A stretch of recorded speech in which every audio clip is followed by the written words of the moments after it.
Assalamualaikum warahmatullahi wabarakatuh. Halo semuanya, kembali lagi bersama aku Dinuk Nadiana di Himara Podcast. Podcastnya Mandua.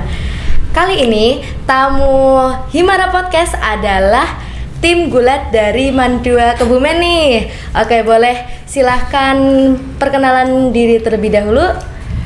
Hai, saya Anik. Hai, nama aku Akil Asyawat Esta Muhammad dari kelas 12 MIPA 3. Ya, perkenalkan nama saya Rafif Labdawara Firdaus dari 12 IPA 3. Oke, teman-teman ini adalah perwakilan dari tim gulat Mandua Kebumen. Aku mau tanya ini, teman-teman ini dari dulu emang udah ikut atau udah tahu kegiatan gulat atau baru tahu di Mandua nih? Gimana? Siapa mau jawab? Cesta. Ya, kalau tahu gulat sendiri sebenarnya emang kita termasuk yang salah satu awam ya. Kita emang dari awal tuh bisa dibilang malah nggak tahu apa itu gulat. Amatir. Terus kita baru tahu gulat itu waktu benar-benar awal masuk MAN. Jadi kalau aku sendiri dulu itu ada ditawarin sama guru olahraga namanya Pak Aryo. Itu guru MAN 2 juga. Terus nawarin aku buat ikut gulat. Terus itu aku suruh cari anak-anak deh. Oke. Kemudian gimana, kan habis ditawarin tuh langsung minat, tertarik, apa mikir-mikir dulu nih awalnya?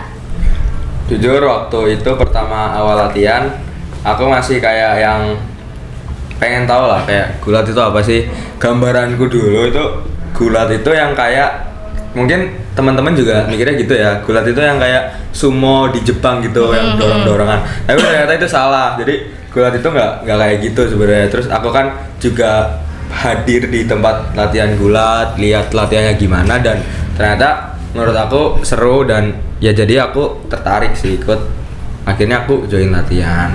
Oke, ini dari berbagai jenis olahraga bela diri, itu teman-teman itu kenapa milihnya gulat? Kenapa nggak apa silat ataupun karate? Itu gimana nih? Afif.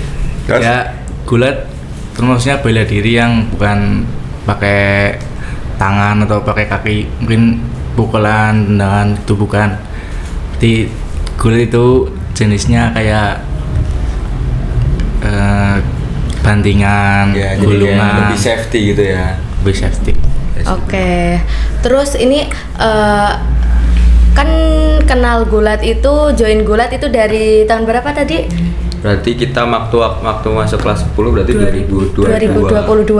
Itu coba ceritain pengalaman pertama ikut kejuaraan gulat. Ini semuanya pengalaman pertamanya ikut kejuaraan gulat itu sama atau ada yang beda? Aku sama Anik dulu. Ini Junior. ini maksudnya Oh, junior ya. kelahiran. Coba ceritain dari pengalamannya Anik sama Cesta. Kalau aku pertama tahu gulat itu ya sama kayak pas ditawarin Pak Aryo, terus aku masuk grup tapi nggak pernah latihan soalnya aku nggak ada yang kenal. Terus aku iseng ngelis nama aku di grup, ternyata tak kira kan seleksi dulu, ternyata langsung masuk Popda. Nah itu aku belum tahu apa-apa, tapi alhamdulillah juara 1. Wih, selamat, keren sih, keren banget. Itu berarti Kacau. pertama kali ikut lomba gulat di Kabupaten Kebumen. Iya. Iya, langsung juara 1. Iya. Kalau Cesta, Jadi kan yang waktu pertama aku bilang sebenarnya aku waktu itu kan latihan ya. Jadi sebenarnya Anik ini nggak pernah latihan guys. Jadi info fun fact-nya Anik itu waktu event pertama dia nggak pernah latihan. tapi keren loh. Iya dia keren Juara 1 langsung. Aku latihan seminggu, terus kita langsung ada event Popda Kabupaten waktu itu di Batik 2 ya, di Batik 2.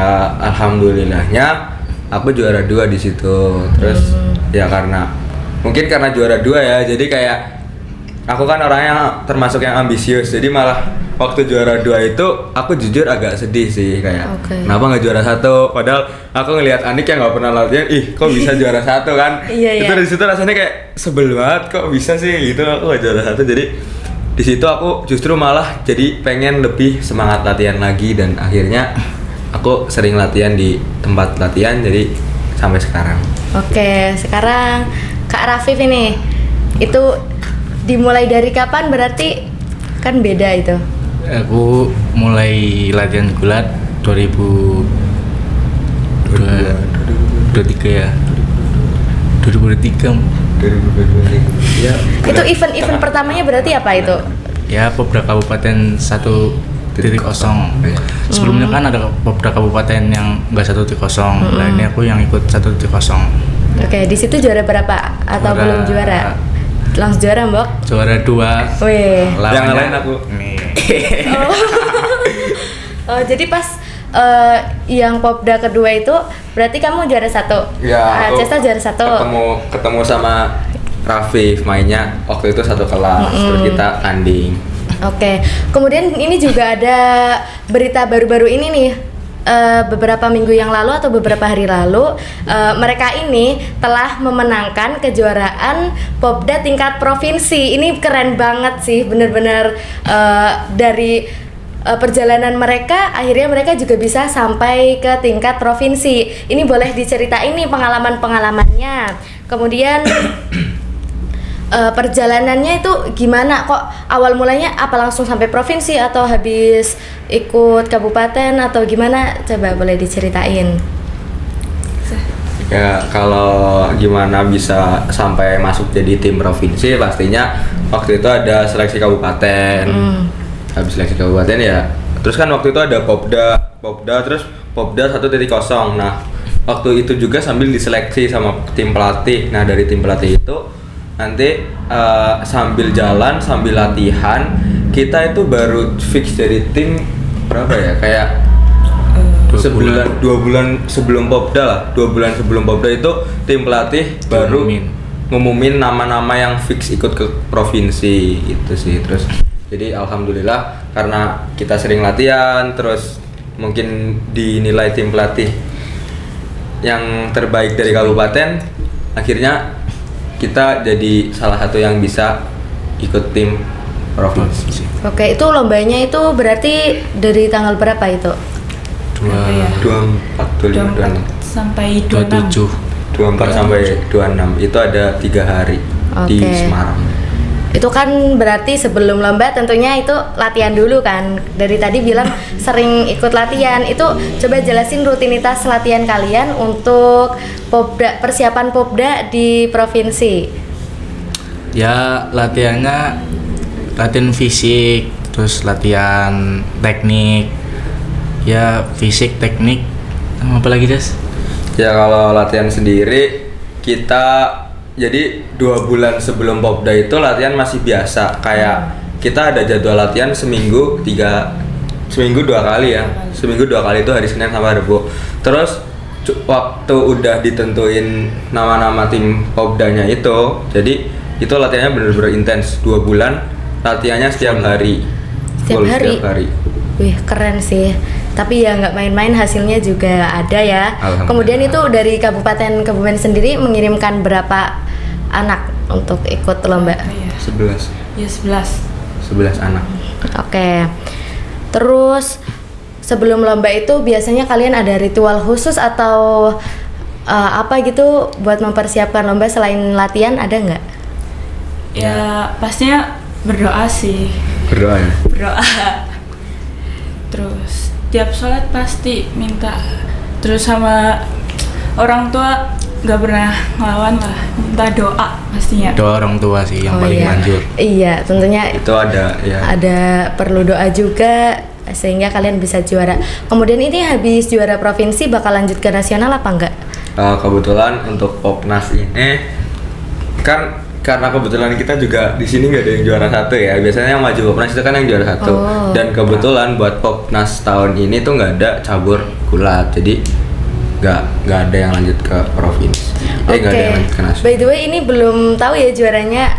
Kalau dari Kak Anik dulu itu provinsi juara berapa? Kalau ini juara 3. Kalau Kak Cesta?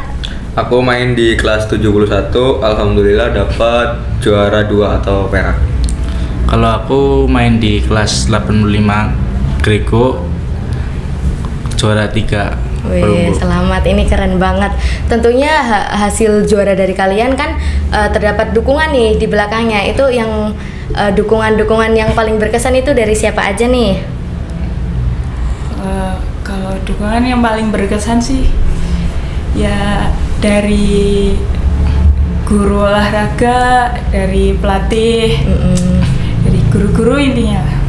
Iya, dari orang tua, dari teman-teman terdekat, teman-teman yang selalu support, terus juga dari tim pelatih yang selalu nguatin kita ya. Benar, kita sampai waktu latihan sering banget lah kayak nangis atau muntah, pingsan. Berarti itu karena ngambek. capek banget atau Iya. karena apa itu? Karena memang benar-benar kita latihan itu 2 bulan itu kita ngejar banget lah, intens. Soalnya dari kabupaten-kabupaten lain itu timnya itu udah ditentuin kayak 6 bulan sebelum itu udah ditentuin. Jadi karena emang Kabupaten Kebumen ngejar banget, jadi latihannya benar-benar yang sampai kayak kalau nangis lah gitu.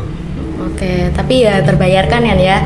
Terus dari perjalanan gulat kalian, ini ada nggak apa ya kesan-kesan selain apa ya kesan-kesan secara sosialnya? Karena kan sering ketemu tentunya pasti ada kesan-kesan. Ini jadi kayak apa? Mungkin kedekatannya atau bagaimana tuh boleh dijelaskan? Nik, jelaskan. Kamu lah. Ayo, nggak apa-apa. Ya kalau buat nggak teman-teman biar tahu juga ya, gulat Kebumen itu kalau menurut aku sendiri bukan sekedar olahraga sih ya, karena memang kedekatan di luar tempat latihan pun kita ngerasa deket banget kan. Kayak kita sering ngadain mungkin keluar bareng, waktu itu pernah ngecamp, pernah makan bareng juga, buka bersama juga pernah. Jadi kayak kita ngerasanya bukan cuman tempat latihan doang sih, jadi kayak Keluarga. kita ngerasa kayak keluarga, bener-bener dari tim pelatih juga ngerangkul kita juga bukan yang dalam artian tidak hormat ke pelatih, cuman kita nggak ngerasa kayak sungkan, nggak ngerasa kayak iya. segan, jadi kayak kita berani, kita bisa kok ngobrol ke pelatih, kita bisa, terus pelatih juga terbuka buat terima obrolan kita, jadi kita kayak sering ngumpul bareng gitu sih. Jadi mungkin rasa sosialnya itu ya yang benar-benar nguatin kita, karena emang latihan capek sampai sore, maghrib itu baru selesai. Jadi karena seru jadi kita bisa tetap bertahan, tetap latihan gitu sih. Oke, karena dibawa senang juga Iya, gitu ya. betul, dibawa senang. Nah, terus ini by the way latihannya tuh di mana ya? Di Mandua atau di luar itu di mana? Kalau latihan kebetulan karena Mandua itu belum punya matres ya. Oh, Jadi iya. kita latihannya di luar di Karangsari. Iya. Di mana ya? Belakang TKM. Itu ada di Jalan Karangsari. Kalian bisa kepoin IG-nya di PGSI. Buat Gulat yang mau join Kebumen. latihan, boleh banget. Sini join sama kita. Ayo join ikut Ayo gulat join ya gulat, teman-teman. gulat Mandua. Terus berarti di sana latihannya itu bareng-bareng sama sekolah lain atau dari Iya. Mandua doang itu? Bareng sekolah lain sih, banyak. Semanda, SD juga ada, Wih, SMP SD juga ada. Oke, berarti itu ya relasinya juga jadi tambah banyak ya, kekeluargaan, relasi. Terus kemudian ini kan ikut gulatnya itu kan latihannya di luar. Berarti setelah pulang sekolah, ini bagaimana nih tips and trik dari kalian untuk membagi waktu antara latihan, antara organisasi, antara pengen main, itu gimana nih? Coba dari Kak Anik dulu. Kalau rumah aku jauh ya. Jadi tiap pulang sekolah aku langsung bawa ganti. Kadang kalau ada PR ya aku kerjain di tempat latihan, kerjain di matras. Rajin banget ya. Kalau main sih ya kadang sih aku jarang main soalnya. Oke, lanjut. Kalau dari aku sendiri, aku juga sama kayak Nick, rumahku jauh, jadi kayak kalau misal pulang dulu ambil baju ganti nggak mungkin. Jadi kadang aku nggak kadang sih, setiap latihan lah pasti aku udah ngebawa baju-baju latihan dari waktu berangkat sekolah. Terus biasanya juga kalau misal latihannya belum mulai, kita bisa tidur di tempat latihan juga biasanya gitu sih. Kalau dari Kak Rafif? Kalau aku kan kebetulan rumahku dekat. Nah, aku bisa pulang dulu ambil baju, ganti, siap-siap, langsung berangkat tempat latihan. Oke, kalau untuk tugas sekolah dan sebagainya itu gimana nih? Di rumah. Oh iya ya, karena deket ya. Terus ini ada nggak apa ya event-event deket-deket ini dalam lomba gulat gitu, ada nggak? Mungkin yang baru dengar ini katanya ada kejurda ya gitu, tapi kejurda junior mungkin cuman belum pasti, itu masih dibicarakan. Oke, jadi ini kalau misal jadi semoga tetap bakal jadi juara juga lah ya. Amin. Terus untuk harapan kalian mengenai atau rencana atau impian kalian mengenai gulat di Man 2 itu gimana? Kalau impian aku sih, aku pengennya gulat semakin dikenal lah. Terus Man punya alat sendiri, jadi nggak perlu jauh-jauh bisa latihan ke sini. Oke. Iya benar sih, yang mungkin yang bisa kita keluhkan itu salah satunya itu ya. Nggak kita keluhkan sih sebenarnya, kayak impian kita sendiri lah. Karena jujur emang gulat Man 2 itu di Kabupaten Kebumen itu sangat berprestasi. Man 2 Kebumen terakhir kan dapat juara umum itu di Popda 1.0, dan bisa kita lihat sendiri sekarang 3 atlet ini di Popda provinsi itu dapat medali. Jadi kayak mungkin kedepannya aku pengen dari mungkin pembina olahraga atau guru-guru bisa nge-support kita dengan cara apa? Mungkin bisa Membeli matras. Ya, salah satunya bisa ngasih matras atau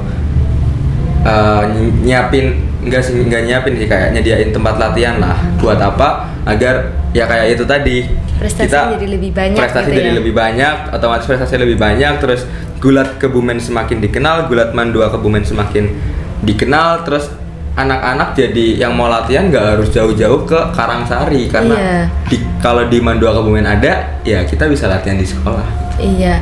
Berarti kalau di Karangsari kan nanti jadi ada yang mungkin transportnya susah gitu kan ya. Jadi semoga harapannya segera dikabulkan ya. Semoga aja, amin. Tapi ini by the way keren banget sih, karena di Man 2 Kebumen yang sampai saat ini mungkin belum ada fasilitasnya, tapi bisa juara terus, malah sering kan ya juara, itu keren banget. Oke. Terus kemudian ini coba boleh kasih closing statement atau pesan untuk atau saran untuk penerus kalian, atau ayo ajak teman-teman yang belum join gulat biar join gulat, silahkan. Sukses. Ya, kedepannya mungkin peserta didik baru yang tahun sekarang, tahun ajaran baru, bisa ikut gabung ke gulat untuk nerusin prestasi-prestasi gulat di Man 2 Kebumen. Ya, terus perlu kalian tahu juga, gulat itu yang nggak banyak orang tahu. Kalau menurut orang-orang gulat itu nggak safety, justru malah menurut kita yang udah pernah ikut, menurut kita malah itu salah satu olahraga bela diri yang safety, karena kita main di atas matras. Terus kita basic awal pertama latihan itu malah jatuhan. Jadi kita benar-benar diajarin cara jatuh, biar apa? Biar nggak dapat resiko yang berbahaya buat kita sendiri. Ya betul. Jadi kita bilang ke kalian, gulat itu olahraga safety. Jadi yang mikir gulat itu bahaya, gulat itu bisa melukai diri sendiri, itu enggak guys. Jadi kita benar-benar diajarin dari awal cara jatuh yang benar, terus kita diajarinnya juga pelan-pelan gitu kan. Buat harapan aku sendiri sih, semoga Man 2 Kebumen lebih peserta didiknya lebih tertarik buat ngelakuin sesuatu, nggak cuma di gulat. Jadi kayak kita kan punya banyak ekstra nih di Man 2 Kebumen. Aku pengennya kayak setiap ekstra itu rame. Oke, Jadi iya. nggak cuma beberapa anak doang yang ikut, tapi setiap ada ekstra di Man 2 Kebumen itu rame. Jadi buat kalian yang mau nyoba, nggak usah takut nyoba, nggak usah malu. Nanti kalian bakal diajarin, nggak usah nunggu diajak temen. Terus kalian juga bisa kalau mau ikut gulat, kepoin aja IG-nya PGSI_Kebumen. Nah itu ada jadwal latihannya, sama ada kontak person buat kalian mau daftar. Oke, ini jadi teman-teman yang belum join gulat, yang masih kelas 10 atau kelas 11 itu boleh silahkan join, karena jangan lewatkan kesempatan tentunya, karena buktinya ini kakak-kakak ini juga bisa gitu loh, nggak melewatkan kesempatan, karena peluang untuk mendapatkan juara itu banyak banget. Oke ya, nggak cuma dari gulat juga, boleh ke ekstra-ekstra lainnya. Oke, baik, sebelum aku tutup, ini ada sedikit closingan gitu ya dari teman-teman. Boleh silahkan ditunjukkan. Gulat Kebumen Satria di atas. dan di luar batas. Oke, baik. kami ucapkan terima kasih dari tim Himara Podcast pada teman-teman Gulat ya telah menyempatkan hadir di Himara Podcast. Oke, demikian dari aku. Jangan lupa like, komen, dan subscribe serta nantikan episode-episode di Himara Podcast selanjutnya. Wassalamualaikum warahmatullahi wabarakatuh.